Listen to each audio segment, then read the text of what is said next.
week or two ago, we put out our 5 worst films of the year, and now we're going to talk about our subjective choices for our favorite films. These are not the 5 films we necessarily think are the best of the year. These are the 5 films we enjoyed the most. Keith and I give 5 each. What are you waiting for, huh? As we are wont to do, we pick a couple honorable mentions. Usually, these are films that we, in this case, enjoyed. Probably a decent amount, and which weren't quite good enough to make the cut. This is also just like a recurring theme throughout this episode. This year was pretty dry for me, I will say. I really did not see a lot of great films until really the last month that I said, oh yeah, that's a surefire first ticket top 5er. I'd give it 5 bags of popcorn. I need you to bring the energy up here. We're gonna have big problems. Like, I really struggled, and a lot of the awards' favorite films this year, I think are, even the ones I like, I think they're just kind of average. And so it was hard for me to round out the 5. So I think looking back on the year, I looked at Civil War, and I was like, that one was okay, maybe. You know, like, so Civil War, I thought was interesting enough. I really enjoyed Beetlejuice Beetlejuice. And I don't care what anyone thinks about it. I mean, it was tremendously successful. I thought it was genuinely funny. It's been a long time since the first Beetlejuice, and so often when we bring these kind of films back now to kind of do a soft reboot or whatever, it's forced and it's really just like shitty fan service. And I felt like Beetlejuice Beetlejuice avoided that for the most part and really like was kind of shocking in a lot of its stuff. Like the Winona Ryder, a baby falls out of her and Beetlejuice boots it across the room and it's crawling around, has fangs. Like, that's the kind of shit that used to be in kids' movies that I think is great. Like, it's imaginative and it's frightening and it's jarring. The moment that baby fell, I said, okay, this is the best movie of the year. It's like, I thought that was a great moment. You know what kids' movies are missing today's? Vampire babies. That's, yes. I mean, I think that's obvious. Yeah, there needs to be a little hint of like danger and weirdness in some of these movies, not all. Great segue, boom, to my last honorable mention, which was very close to being number 5 up until like 2 days ago, and I wouldn't have ever, you guys wouldn't have let me live it down, but I don't care. It was really good. It's a film called Lisa Frankenstein. Are you familiar? Yes, I am familiar. And I'll let you talk. It's your honorable mention. Did you see it? No, I did not see it. Okay, I highly recommend it. So it was like a smaller film, came out at the beginning of 2024. You know, a high school comedy about the zombie coming back and there's a vampire. I don't even remember. It really made an impression on me. But like, it was so much fun. It had one of the Sprouse boys in it from Big Daddy. That's our age. We know them from Big Daddy, not whatever Disney show. The daughter from Quantum Mania or whatever. I just thought, much like Beetlejuice Beetlejuice, it felt very organically throwback to another time where it's like high school kids are like murdering their parents and it's played for like laughs. And I think that is great. It's like, that's how a lot of movies used to be. It's like, you know, it's not so safe. And so it felt like a genuinely funny, you know, it wasn't, you know, splitting the atom, but it was just like a really enjoyable time that I was like cackling out loud, and I loved the sort of like dark elements to it. I thought it was very well done. What do you got to say, Scrooge? I've heard horrible things about it. Really? I know. Because I was reading about it, and it was just like, people hate this movie. I know, it's crazy. I need to watch it again because I read that after the fact too, like at these year-end lists, like, oh, Lisa Frankenstein, one of the worst of the year. I was like, you guys are nuts. Movies, yeah. You're nuts. I think maybe it's just like people that were like, you know, somebody's mom dies and it's like, huh? Like, maybe that makes people uncomfortable now, but that's why I liked it. My number 5, Keith. My number 5 is a little film. You know it. You love it, I'm sure. A Real Pain. Starring Jesse Eisenberg and Kieran Culkin. About these 2 cousins who go back to, what country is it? Hungary? Poland? Poland. They go back to Poland. Yeah. Visit, learn about their Jewish heritage and reconnect in the wake of their grandmother's passing. I thought the film was just very beautiful, simple, beautiful, funny, very well acted, very well written. Once in a blue moon, it got a little writerly, but mostly I thought it was a really excellent screenplay. Didn't try to do too much and nailed what it had, nailed what it did. I really, really liked this film. I'm glad. I wish I went first, and you'll see why in a few moments. Yes. Yes, I'd seen this movie, and it's gonna show up on my list. I thought it might. I thought it might. So you save your thoughts. So I'm gonna save my comments. Yes. But I agree with what you're saying, and I would like to add to it Yes. Please do in several moments. Keith? in a few minutes. What is your Hear number what 5? I say. Do you want to hear my honorable mention? No. No, I'm just kidding. Yeah, Yes, no, of I course. don't blame you. I don't blame you because I only have one. I Okay. only have one I'm very excited. because there's a handful of films that I had seen this year, and I go, even though I do like it, I don't think I could put it in from like just to save a little bit of space. Yeah. Just to like, I just get like you. so I have one honorable mention, and it is one of your honorable mentions. It's Beetlejuice. Was Nice. also my number 5 film, and you are gonna lambast me. Is that a word? Is Love that. Like you are gonna tear me to shreds when you hear my 5. And I was going back and forth. Real hard about Beetlejuice, and my 5. I'm really And hoping I it's go- Amelia Perez. Yes.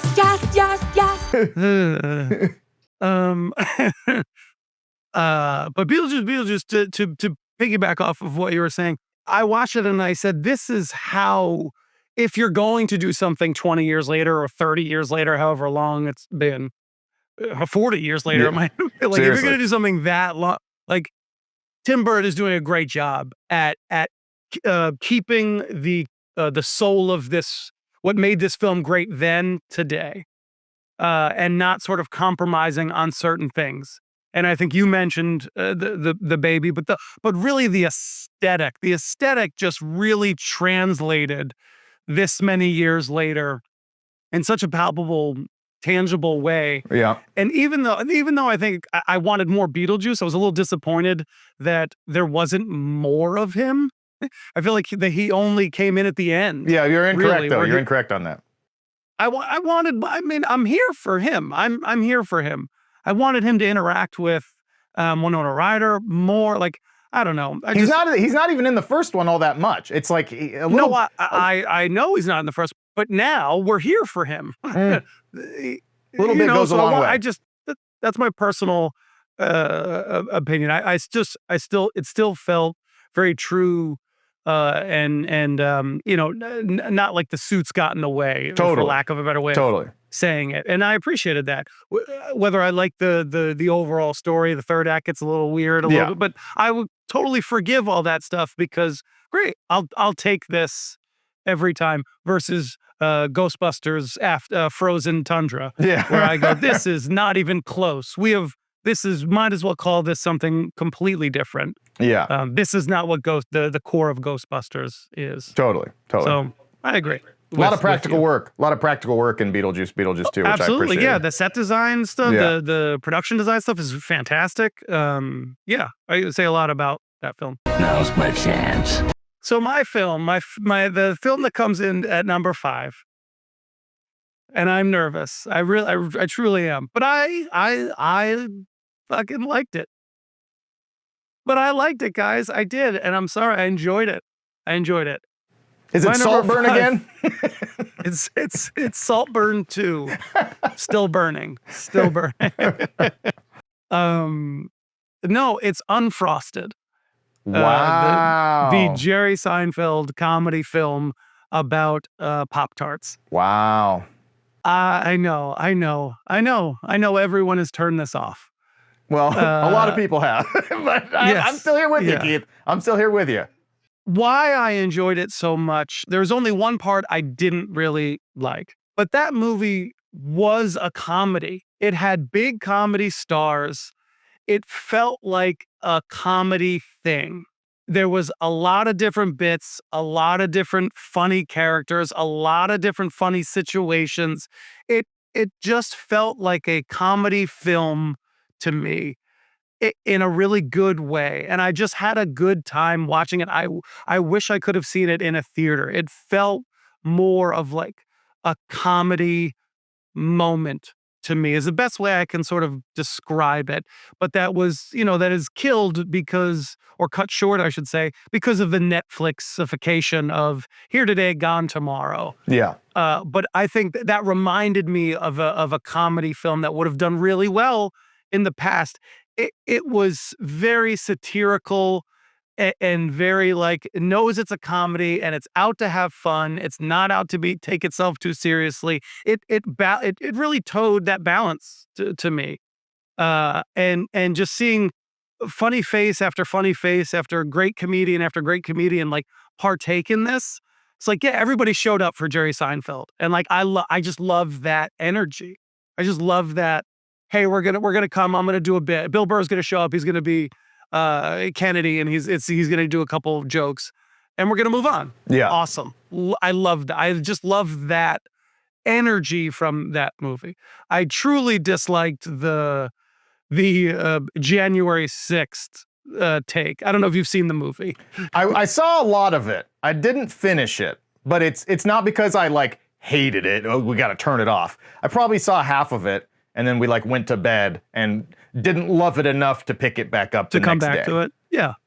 But so I don't know. I don't think I saw a fine. January 6th reenactment. So yeah, they do like they make fun of January 6th by having like a riot in front of like the Kellogg's, if I remember correctly. Yeah. I haven't seen it in a long time, but over cereal, and it's very reminiscent of the Januaries. And I go, this film doesn't need this political satire take. Like, it's just goofy and fun and silly. Like, this is now going to become what the conversation is about. Yeah. And I think that was a big part of why it didn't do well. It took a lot of momentum away from us. Like, why give this ammunition to people who may not like like, it just takes everything else you're doing away. Yeah, then it becomes just didn't about seem that, worth so it. people won't even give it a chance. Yeah. They don't give it a chance. Like, oh, this is dumb, this is stupid. And that part is, which I think ruined an above average comedy today. So Nice. Well, I respect your bold take, Keith.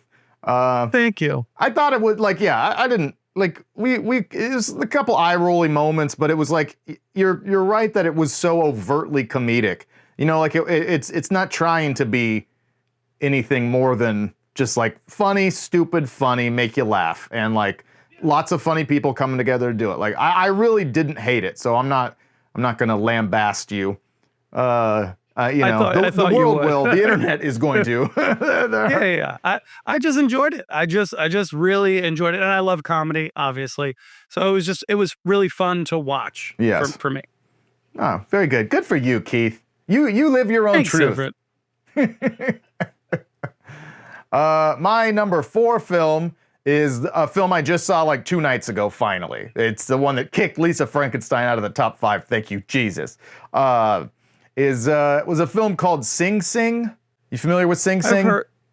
Is it, that's an Oscar movie or no? Am I making that up? Coleman Domingo, who's the star, is nominated for Best Actor.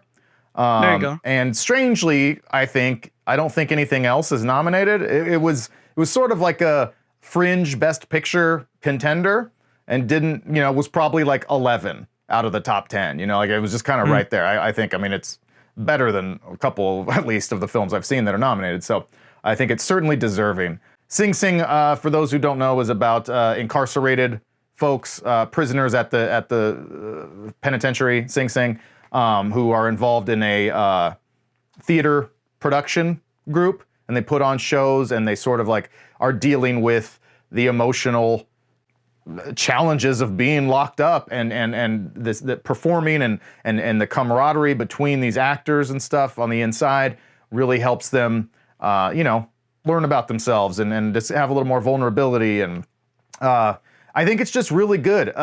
Similarly to A Real Pain, and just that it's like a kind of simple film. It's a simple story. It's not doing anything too crazy, but it's really I think efficiently, and it sounds like an insult, but I don't mean it like that. Like, it's efficiently directed, some really beautiful shots, really excellent performers, and it's just like a compelling story, a very, very moving story. I felt like kind of on the verge of tears a lot throughout the film, which is like sometimes you wouldn't even know why, and you're just kind of like, man, it's really just like holding you at that edge and full of all these great performances. And then you kind of find out, if you don't know going in, that really everyone except for Coleman Domingo and one or two others, they're all formerly incarcerated folks who were in this theater program.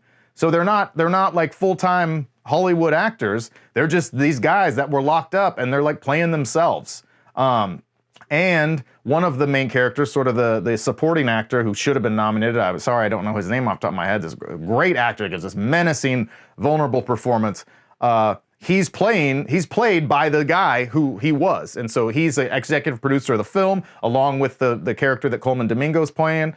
And they like wrote this movie and produced it together and brought all their like old partners to come be in this movie. So then at the end, you get to see all these cool like VHS footage of these guys in the prison productions. I mean, it's just really well made and heartfelt, and it deserves a ton of credit. I mean, I think it's very, very good. I recommend it to everybody. Sounds good. I've not seen it, but it sounds it. I like the real story part of it. Like that's really cool. Yeah, it's worth checking out. These some of these actors, you know, these incarcerated dudes, like they just have one real scene where they get to go for it and give a little monologue or something, and I was crying. Like these guys are just like, damn. You know what I mean? Like this is their lived experience, and they're talking about prison and how, you know, challenges and all this stuff, and they start crying, and you're like, shit, man. Like it was very affecting. It's very good. It's a really interesting, like, just natural juxtaposition of like prison, jail. Like couldn't think of something harder, stronger, you know, more difficult, and theater. Yeah. You know, like those two things seem to be juxtaposed from one another, and that's just like an interesting premise in general. And I think it would have been really easy for a film like this to turn into like sappy, you know, like really like corny, heavy-handed, like like patting each other on the back, and the orchestra swells, and it doesn't do that at all. It's very stripped down and feels very real and authentic and like awesome. It's good. Yeah. Cool. Great. Love that pick. What's your number 4, Keats? A Kevin Hart film? Yes. 4 through 1, all Kevin Hart. Yes. You hated Lift, but you liked everything else he did this year. But I loved literally everything else. No, my number 4 is A Real Pain. So now we can talk about. I can talk about a real pain. I agree with what you said. So I'll try not to belabor the point. It was like not laugh out loud funny, but it was fun to watch. Kieran Culkin, like he's the star of that film. Like he steals the film. You know, like it is his. He does a great job. He was really entertaining to watch, and to watch his swings. I was like, wow, that's really good. Like you love it. He embodies what I assume the Jesse Eisenberg was writing. Like those emotional swings of like he is the most charming person in the room, and then he's the biggest asshole in the room. I thought he nailed that. Like I felt that through the screen. I go, yeah, it's like, wow, what a dick. Wow, that guy's so funny. Like I want to hang out with that guy. I hate that guy. Yeah. You know, like he did a great he nailed that. The number one thing that I liked about the film, and this is a very me thing, is that I think this film, maybe a little bit like we were talking about Sing Sing, but had the real opportunity to just feel really dark and joyless, and it doesn't. And to me, that was like a breath of fresh air, because the subject matter is very dark and very difficult, and just the general like concept of this could be very somber. Yeah. And like really put a pressure on that wound, if you will. And the film doesn't do that, but it is still powerful, and it still feels its own weight. And I go, that balancing act is awesome, because I hate those movies where I'm just like, God, this sucks. Like this, not the film, but like this energy, this emotion. Like I'm so sad now.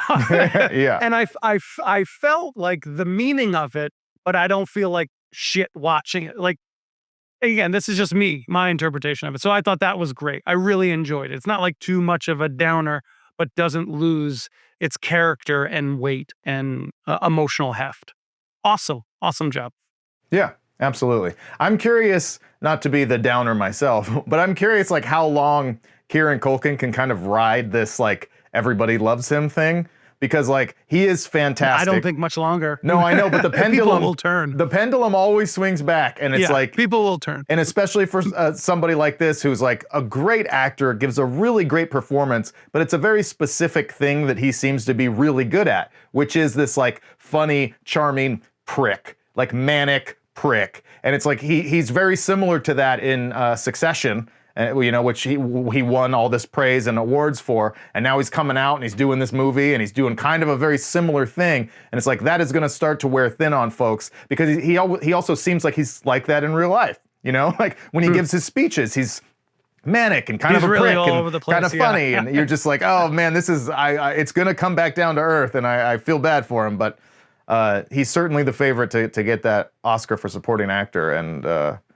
be deserved. Yeah, It's very good. I would not be surprised. And I'm hopeful for Eisenberg in the screenplay, because I think it's a good screenplay. I think you know, I'd be happy if that won too. There's several good screenplays, but Suck it, Pedro. Sorry.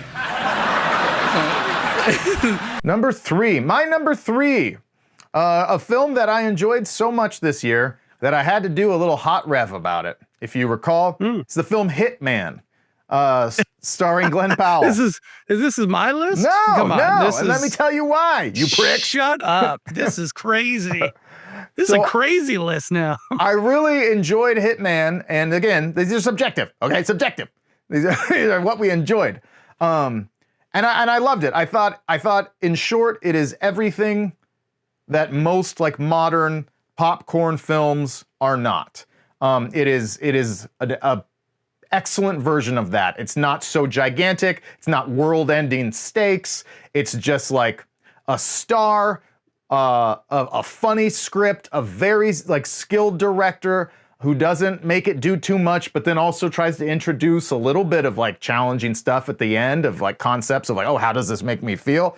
But it's just like fun, funny, sexy, charming, exciting, movie. Like that's what movies should do. And I don't know how much more there is to say about it. I think it's just you just had a good time. You just had a good time. it's what movies should be. It's what movies like that should be. Yeah. And This is how I feel about my number 3 film. let's do it. My number 3 film, Deadpool and Wolverine. Wow. Look at this guy. So here's the thing. As I said on our show, I don't think it's a great movie. But I can't ignore how much I just enjoyed the experience. So again, this list isn't like the best movies, because this would not be on the best movies, self-admittedly. This is a hybrid of good movies, but also movies that I just enjoyed, that I liked, and I see the merit within them for what they are. That's why Unfrosted's on this list, and that's why Deadpool Wolverine. Don't remind people that Unfrosted is on the list, Kate. Come on, they're just forgetting that. They're ready to forgive you. Well, we're back, baby. We're back. This is the kind of slop you get from me, and apparently a little bit of you too with fucking Hitman. Hitman's great. It's Linklater. The Deadpool Wolverine is the experience that I had when I watched the movie in the theaters is, to me, much like you feel about Hitman. It's like this is the movie going experience. I laughed. It just felt like a big event, something we were all going to talk about for a bit. It was just a great time. And again, the we talked about it in our episode too, like kind of felt like I'm part of that target audience too. So it lands well for me at this moment in time. So I want to reward it for the great time that it gave me. Thank you, Ryan Reynolds. Yeah, well, it made over $1 billion and is the highest grossing R-rated film of all time. So it certainly reaped its rewards for sure. It is a great time. It was so much fun. Like I don't remember the last time I laughed that much. It was so genuinely funny. You know, it's like a comedy before it's anything. And I thought the comedic stuff was really, really good. It's the only Marvel movie in the last 10 years that I've watched a second time. I feel like maybe since Infinity War, maybe. So that's saying something. It's not nearly as good the second time around, I'll tell you that. No. For that moment is Yes, what I rewarded but for that one first But watch, once that sort of wears off, you're just left with the movie, which Yeah. I said, not Yeah, very good. kind of sucks. Not very good. But it's very funny. The shock of but it's the great. humor is Yeah, is Channing great. Tatum is just a delight. I still think he's just is a delight. The name's Remy Labo, du Diable Blanc. But you can call me the Gambit. It's been a while since I've seen Sling Blade. Hit me again. Yeah, very good stuff. All right. Number 2. My number 2. All right, let's get serious here. Let's get cinematic. You might be surprised by this. My number 2 is Dune Part 2. Wow, I am surprised. Yeah. I am caught off guard. I'm taking a gat. No, never You mind. tried. You got lambast, so don't push it too much. Thank you. Credit, I'll take it. Yeah, so the reason why Keith and viewers might be surprised is because I quite unpopularly did not like the first Dune film, the Denis Villeneuve's first go-round with this franchise. I was disappointed by, and I love him as a director. I love ensemble casts. I love sci-fi. Like, I really was excited for that film, and I felt really let down and just bored by it. And so I'd put off watching Dune 2, which came out at the beginning of 2024. Didn't watch it until maybe a month or 2 months ago. And I wish I hadn't have waited. I thought it was really everything that the first one was not. I thought like every complaint I would have had about the first one, the second one not only wipes those away, but like elevates it. I think it's exciting. It's brighter. There's the characters have personalities. There's a little sexuality. Like there's humanity in this film. And I thought that in the first one, everyone was so monotone and it was just like so boring. I was just like fucking going to sleep. But this one, I mean, it's really beautiful. It's just epic. I mean, Chalamet, when he first like starts riding one of those worms, that whole sequence is really like, holy shit. Like, this is filmmaking. Like, it's even watching it on our TV at home, just like, oh, like, this is incredible stuff. So I was really, really excited. I think it's a shame. I mean, put me in the camp. There's a lot of people like this who feel like it's not getting the respect it deserves this year. It's nominated for Best Picture, but I think largely because it came out early in the year, it deserves much more respect than it's getting now. It's really being overlooked.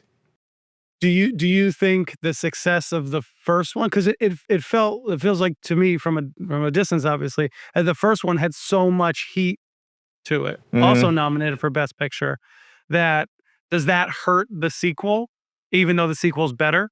I don't think so, because from the minute Dune 2 came out, everything you saw was, this fucking movie rules. Like, this movie is better than the first one. It's incredible. Like, I didn't hear a peep of someone saying that, like, not only is like this not good, but that it's not amazing.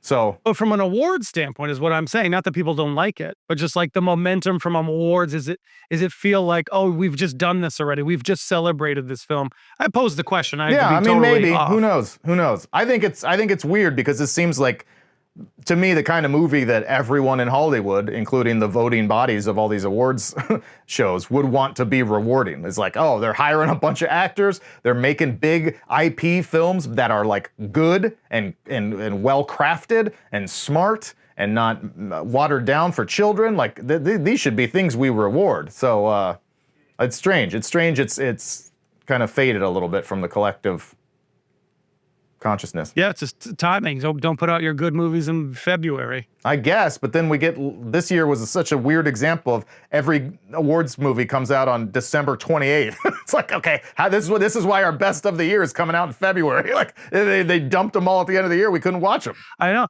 They're still in theaters. Yeah. I got to go to theaters to see half these films. I gotta say, 2 films that I wanted to shout out at the beginning, which I haven't been able to see yet, which are Nickel Boys, which I've been very excited to see. Like, and it's literally not available anywhere. I don't live in a huge metropolis where there's like theaters that are showing that film, and then it's not available on demand. And also, is it I'm Still Here, the Brazilian film? Like, I really want to watch that, but I can't find it anywhere. So That's stupid.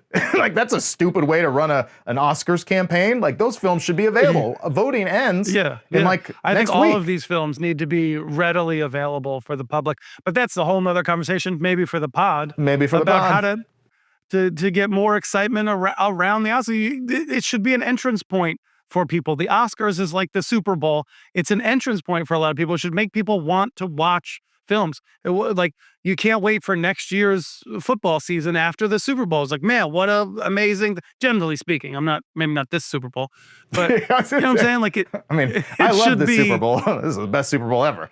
You got Kendrick Lamar was amazing. Sick Drake, I hate you like I'm young. I didn't think it was a good game. I'm happy with, well, I'm not happy with the results. I hate the Eagles. Neither here nor there. Yeah, but you hate the Chiefs more. That's the correct answer. I wanted Saquon Barkley to do well. That's it. Yeah, you hold on to that Giants dream. He was a Giant. He'll come back to He's us. still a Giant in here. Yeah, it's like you guys won. Yeah, it's basically we won too. Yeah. All right, Keith. Neither here nor there. Number 2. Number 2, again, you want to get into some films? Let's get into some real movies. Are you ready for this? I'm very I don't think excited. you I'm are. very excited for your next 2. Yeah, you're excited for one of them.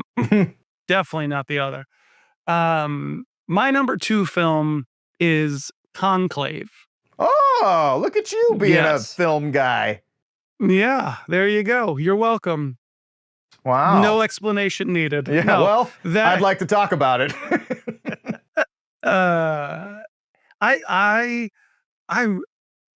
Man, I'm shocked. I was shocked at how much I enjoyed it. And I feel a little bit similarly to A Real Pain, where that movie could have been a lot harder to watch, but it wasn't. Like, it was like it was. I loved how small scale it was. I like the twists and the turns, but it didn't like go too far with like making it just like hard to watch. It was like an enjoyable watch about a dry subject. It felt, I'm going to say this as like a compliment. It's going to probably sound really shitty, but it felt like a really well done soap opera. Like, there was like drama unfolding, multiple levels of conflict that unfold differently over the course of the movie. It felt like this corn maze of entertainment, of engagement, where I'm really like, is where the whole time it made me start to like try and outthink the movie a bit, not in a way where I'm like trying to figure it out, but it got my brain going. It got like, I kept thinking like, oh, maybe Ralph Fiennes really does want this. Maybe this is some elaborate setup that wants the, like at the end, you're going to find out like he's this villain or something, like all these interesting twists and turns, but I never felt it jump the shark until the end. Maybe that end little bit jumped the shark a bit, but neither here nor there. A really enjoyable, like thought-provoking film. The other thing that I really like the cinematography. Hey, Jolene, welcome to the program. She hadn't been here in a while. Thumbnail, that'll help. I really like the cinematography in this film. I'm disappointed it's not nominated. I thought the cinematography was excellent. Yeah. I really enjoyed it. It used a lot of close wide angle shots that made me feel overwhelmed, but then it also had a lot of cinematography that made me feel distant at the same time. Like, it felt very lonely. Ralph Fiennes felt very lonely, like he is on this island. And I thought a lot of his emotion came through in the cinematography, how this film is shot. I really thought it was awesome. Like, I really liked it. And the score. The score is top notch. That violin, those strings, very powerful. Gives a lot of weight to and a lot of energy to something that's not necessarily on screen. Like, all the tension is like whispered. Like no one's screaming at anyone, no one's yelling, or no one's like over the top performative, because that's not this type of film. But you feel that drama and that tension through these amazing performances. Performances are great. I don't have enough time to talk about this film, but the score aids it in such a way where you don't need these big performances. You don't need these big outlandish, like, how dare you? The score brings a lot of that life out. I thought the film was really excellent. Yeah. Oh, that's cool. That's cool. Yeah, I really liked the film until the end. I thought it really like that. It spun out. Like, Yeah, and I sort of thought the that. end is a bit much, but I forgive it. I let it go. Well, I did. But To me, if it you couldn't- don't, I don't blame you. Yeah, it felt like that was a resolution that really had nothing to do with everything else that happened, and I understand how it did, but like not really. It's like a twist that you're just like, oh, that's what we're doing. Like that's a possibility. Like it wasn't. We talk about twists like Argyle, right? Like unearned twists where you're just like, oh, there's this twist, and you're like, oh shit, okay. That's not really, it doesn't really have anything to do with all of this last 2 hours of tension I've dealt with. It's something completely out of left field. So I didn't love that. So you end up for like 2 hours or whatever being like, holy shit, this is incredible. This is the best movie of the year. And then you're like, wait, what? And then that's how I ended. Just like, oh, this seems very odd. But I said, this is wild out loud. yeah. I was like, this is wild. But yes, the score is incredible. Ralph Fiennes is incredible. If I was a voting member, I think I'd vote for him for Best Actor. I was going to ask, what do you think his chances are? I think they're not great, but I think he's in the top 3. You know, I think he's 2 or 3. I'll take it. Depending on how much people turn against Adrian Brody for the AI stuff. But yeah, he'd be my choice. And yeah, it was very well acted, very well written. I think it's going to probably win for adapted screenplay, which I'm fine with. I think it's adapted. So good choice, Keith. That's nice. You're such a film snob now. I don't even know who you are anymore. I have the glasses on, so Yeah, I love you, Jolene. I gave you one. Okay, Jolene's got to go. Yeah, okay, go on. Good girl. Go on. Good girl. Okay. Back, baby. For number 1. The number 1, my favorite film of the year. Do you know what it is? No, but You'll know when I say it. This film really blew me away. The film is Anora. Sean Baker's film about a stripper / sex worker who falls into a relationship with the son, a young son of a Russian oligarch, and it becomes this very over-the-top, comedic, crazy, violent sort of fairy tale. And I watched it and was just floored in a way that I don't think I've been. I tried to think about the last time I was this excited about a movie, and I honestly think it was like going back. I was like, when's the last time I saw a brand new film that made me think, holy shit, is this in my top 10 favorite films of all time? Like instantaneously, like this is an incredible film. And I think it was probably The Lobster, which was back in 2015, which as viewers will know, is like my number 5 or 6 favorite film of all time in our top 10 lists. So like, it's very high praise. I mean, I really think Anora, easily the best film of the year, of the films that I've seen. And I think it does so many things so masterfully and so subtly and so like pleasant, surprisingly humorously. Like it is very funny. And I did not expect that going in. It's just fantastic. The performances are all wonderful by a largely, like unknown cast, folks you've never seen before. They really embody the characters. It becomes almost a sort of like zany comedy in the middle where it's like they're looking for somebody and these like weird mixed mash of characters are coming together to like solve this problem.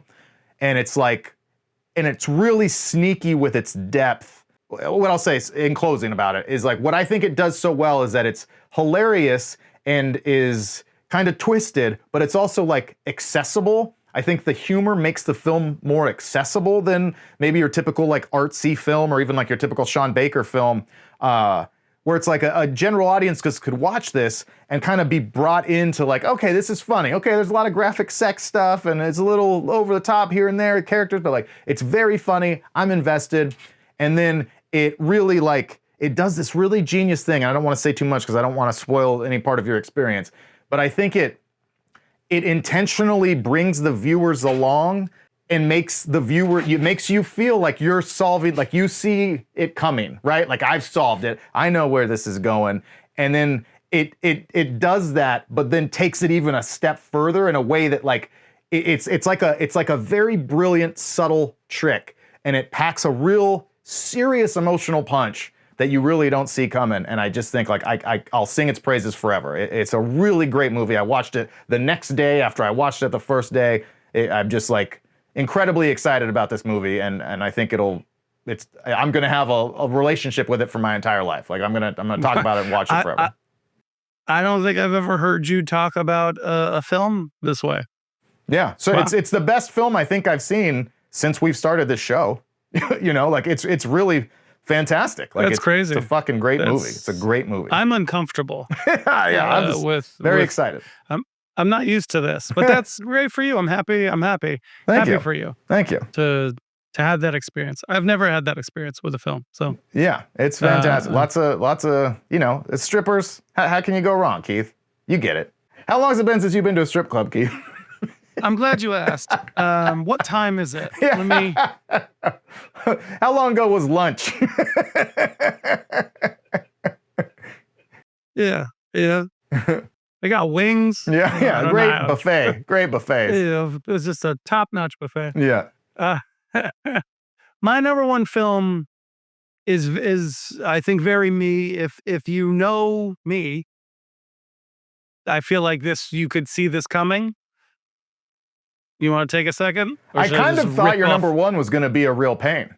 So I was incorrect. Okay. You were incorrect. Yeah. My number one is Saturday Night.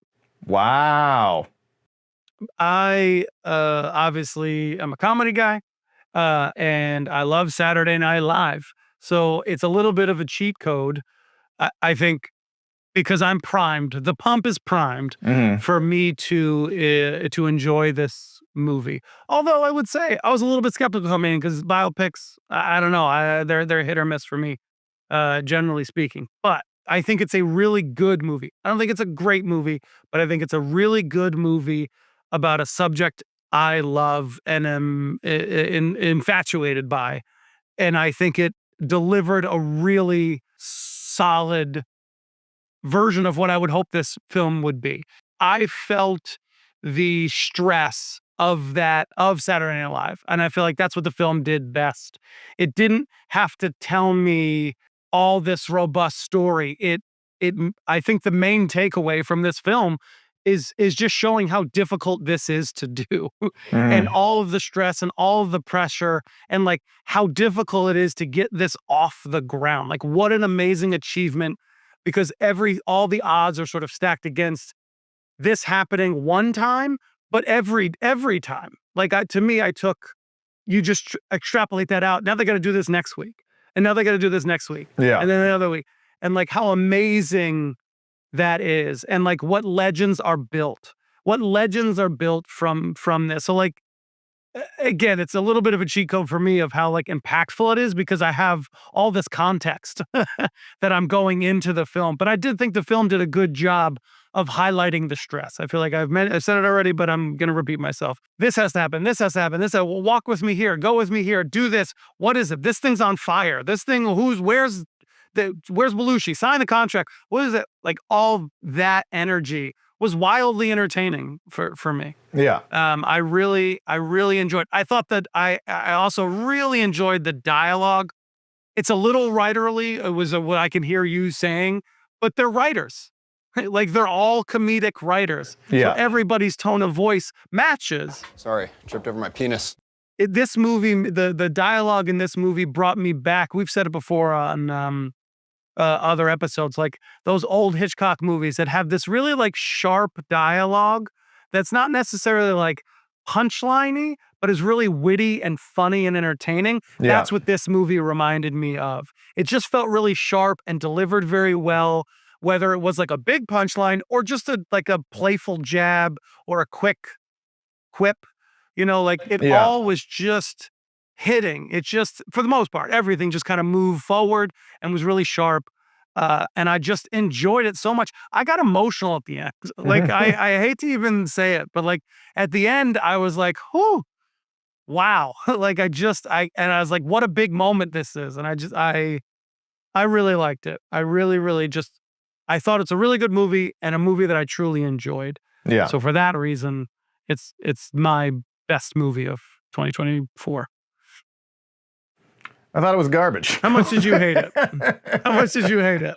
No, I felt very in the middle on it. I thought this is fine. This is a fine movie. I was pretty excited for it. And like, yeah, I thought it was fine. Like, I think I enjoyed it the whole time it was happening. Like, okay, I get it. This is cool. This is cool. And then it ends and I was just like, okay. Didn't really like leave me with any larger emotions or feelings or ideas or anything. It was just kind of like, look at this happen. Like, isn't this crazy? And here's people you like, you know? And it's like, yeah, okay. Like there's stuff to like in there. I also think that this is probably just my own personal thing, but like this movie would have been better, I don't know, 20 years ago. Like, because of the state of Saturday Night Live now. Like, I enjoy Saturday Night Live as like its pop culture relevance, and we watch the clips that we know are funny, or if there's a host that I know we're going to be interested in, or watch Weekend Update because those are usually pretty funny, and just like that we kind of cherry pick. But like, to me, like, yes, has Saturday Night Live been incredibly like socially relevant for 50 years? Like, yes, absolutely, that's incredible. But I do think there's been a noticeable decline, like maybe unpopular opinion, where especially in these more recent years, I think where very it's common opinion, where it's not as like, it doesn't feel like it lived up to its lofty ambitions of just like cutting edge, risk taking. Like, it's very corporate now. You know what I mean? Like, it's very much the establishment. And so I think like we're celebrating. Not then, and not for such a long time. I know, but it makes it not hit as hard in the film because it's like it's starting this counterculture, amazing movement of comedy and risk takers and bad boys, and it's like, oh, cool. It makes me sad. The movie makes me sad that we don't have that now. So like, it feels like it's not as big of a deal back then because it fades and it kind of becomes like NBC cash cow, you know, very predictable comedy. Everybody's reading off of a teleprompter. Like, you know, like, so it's that's again, that's not necessarily a flaw of the film, but it's the flaw of the subject matter with very loose air quotes. You know what I mean? Well, I think it's funny. We're two sides of the same coin, or two different sides of the same coin. I don't know, but like we're both letting our preconceived notions color the film. Yeah. Well, like, yeah. It's more impactful to me. It's more important to me. Like I feel the weight and the prestige of the show and the cultural impact that Lauren Michaels has. Like, Lauren Michaels, obviously the main character, and what I mean, I would want to do a whole episode about just the importance of what Lauren Michaels means to comedy in general. Like, not just in Saturday Night Live, film, like just star making ability, like.